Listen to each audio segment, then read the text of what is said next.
Comme chaque jour depuis la mi-novembre, des dizaines d'échantillons arrivent dans cette biobanque. Des buvards imbibés de sang, envoyés par des personnes sélectionnées aléatoirement et volontaires. On regarde bien si le code barre correspond à l'autre code barre entre le buvard et la carte patient. Ensuite, on regarde vite fait s'il n'y a pas des anomalies avec le thésaurus.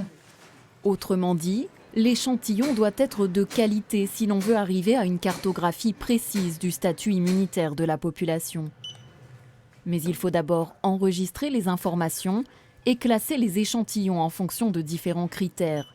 Un travail de titan confié à des spécialistes. Tout ce qui est biobanque, c'est pour stocker, réceptionner, enregistrer les échantillons et surtout tout ce qui est traçabilité. Et ça, c'est très important dans le domaine des analyses scientifiques. Les échantillons passent ensuite par cette machine.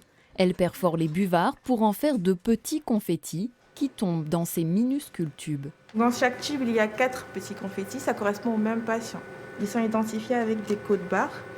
Et donc cette plaque-là, c'est celle-là qu'on va utiliser pour faire les analyses sur chaque tube et donc chaque patient.